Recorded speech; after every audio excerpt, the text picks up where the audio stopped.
मंदिरात जेव्हा येतात ना, तुम्ही दंडवत केला पाहिजे. दंडवत असं नाही केलं पाहिजे. दंडवत 99% लोकांना माहीत नाही, विशेष करून हिंदूंना, की मंदिरात गेल्यानंतर नमस्कार कसा केला पाहिजे. भगवंताच्या आल्यानंतर नमस्कार असा पहिले तर असा किंवा असा नाही, हे तर आहे. पण आजकाल तर ते चुंबन करतात, किस करतात भगवंताला, की भगवंता तर ते कशामुळे प्रभाव झाला एवढा. पिक्चरमध्ये बघतो किंवा चर्च पिक्चर दाखवला आणि मग ते भगवंताला फ्लिंग करतात. तर तसं नसलं पाहिजे. भगवंताच्या मंदिरात गेल्यानंतर साष्टांग दंडवत केला पाहिजे. भगवंता जसा दंडा पडतो ना, दंडवत तसंच मंदिरात आल्यानंतर भगवंतासमोर दंडवत केला पाहिजे. भगवंता मन वाचा काया तुम्हाला, जसं तुम्ही भिकारी असतो ना, तो जर ताईट गेला तर लोक देतील का? कधी देतील? जेव्हा तो नम्र होईल ना तेव्हा देईन. तसंच भगवंताच्या मंदिरात आले ना, ताईट होऊन येतात. जर सरळ झाडं असेल तर सगळे तोडतात, पण वाकडं झाडं असेल तर कोणी तोडत नाही. त्याच प्रकारे तुम्ही जेव्हा भगवंताच्या मंदिरात नम्र होऊन जेव्हा भगवंताची कृपा मागता ना, ताईट होऊन मागता, तर भगवंत देणार नाही.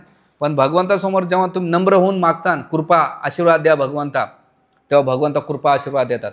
म्हणून बऱ्याच वेळा तुम्ही पाहिलं असाल मंदिरात बी आमच्या, हो तुम्ही भगवंत इकडे आडवी तिडवे दंडत कसे करतात, इकून इकडे येते आणि तिकून इकडे येते. म्हणून तुम्हाला हरिभक्तिविलास ग्रंथामध्ये रेफरन्स सांगतो. असं म्हटलं जात आहे की जेव्हा महादेवाच्या मंदिरात जातो तर तेव्हा कोण असतं महादेवाच्या समोर? नंदी असतो. जगन्नाथजीच्या मंदिरासमोर कोण आहेत? गरुडजी आहेत. विष्णूच्या मंदिरात जाताना गरुडजी आहेत. राम लक्ष्मणापुढे कोण जास्त आहे? हनुमानजी. तर त्यामुळं जेव्हा त्यांच्या भक्ताकडे पाठ केल्या जाते आणि भगवंताचं दर्शन घेतात ते आवडत नाही. म्हणून दक्षिण भारतात जातात ना, दोन्हीच्या मधामध्ये रस्ता सोडला जातो. म्हणून इथे पण गरुडजीचं मंदिर आहे, पाठ कधीच करायचे नाही, कधी त्यांना सोडलं पाहिजे, अपराध म्हटला जातो. तर जेव्हा तुम्ही मंदिरात येतात, मंदिरात आल्यानंतर आपलं हृदय कोणत्या साईडला आहे? लेफ्ट साईडला. तर महादेवाच्या मंदिरात जातात तर लेफ्ट साईडनं पहिले नंदीला नमस्कार करायचा आणि नंदीला नमस्कार लेफ्ट साईडनं पुन्हा महादेवाला नमस्कार करायचा. इथं राम दरबारात जाताना पहिले हनुमानजीला नमस्कार करायचा, नंतर भगवान रामचंद्र सीता लक्ष्मण करायचं. जेव्हा कृष्ण मंदिरात जाताना शिलप्रभुपाद असेल, गरुडजी असेल, त्यांना नमस्कार हे केलं पाहिजे. त्याच्यानंतर जेवढे कोणी मंदिरात लेफ्ट साईडनं भगवंताला नमस्कार केला म्हणजे दोघांना आदर होतो. समजा दोन व्यक्ती बोलत असेल आणि एकाच्या आतमध्ये गेलात तर म्हणे अरे कायला मॅच्युरिटी आहे का नाही. तसंच भगवंताच्या मंदिरात आल्यानंतर भक्तांकडे कधीच पाठ नाही, कारण त्यांचे प्रिय भक्त आहेत. असा नमस्कार आपण केला पाहिजे आणि दंडवत केला पाहिजे. असं केलताना तर मन आत्मा समर्पित केला पाहिजे आणि मन वाचा. नुसतं दंडवतच नाही करायचं, तर पुरुषानं पूर्ण दंडवत केला पाहिजे आणि स्त्रीनं पंचांग. पंचांग म्हणजे तिचे गुडघे आणि डोकं आणि हात जमिनीवर, तिचे वक्षस्थळ जमिनीला टच नाही झाले पाहिजे. अशा पद्धतीनं तिनं नमस्कार केला पाहिजे. पुरुषानं फुल दंडवत केला पाहिजे.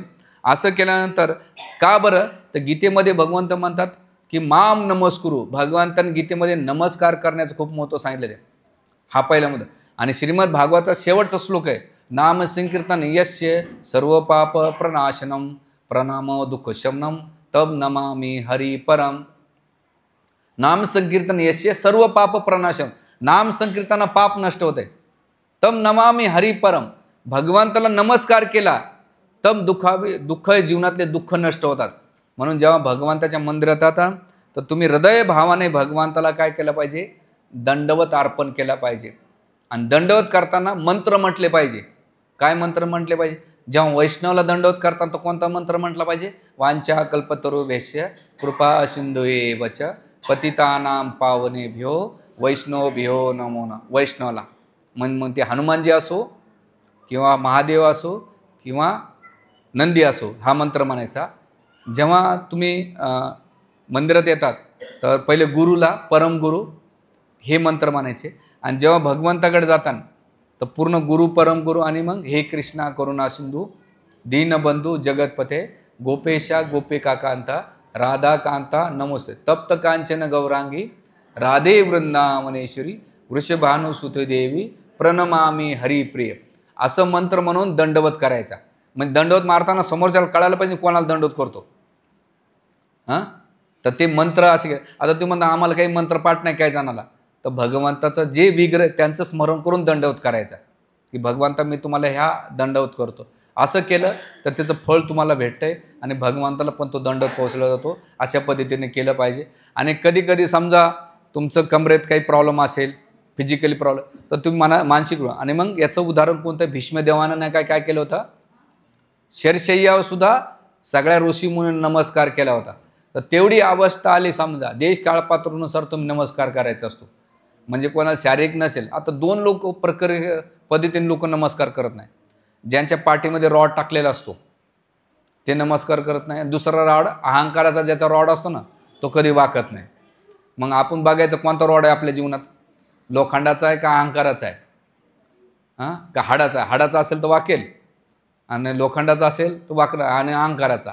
तर भगवंताच्या मंदिरात जेव्हा जाता तर अशा पद्धतीने नमस्कार केला पाहिजे, तरच त्याचं फळ भेटन, नाही तर भेटणार नाही. आणि ताईट होऊन तर कधीच नाही, नम्रपणे भिकारी होऊन भगवंता की तुझी कृपा याचना पाहिजे, तुझी दया पाहिजे, आणि म्हणून त्यासाठी तो मंत्र दिलेला आहे. तर अशा पद्धतीने जेव्हा तुम्ही ते नमस्कार करता तर तुम्हाला ते वांछित फळ प्राप्त होईल. हरे कृष्णा.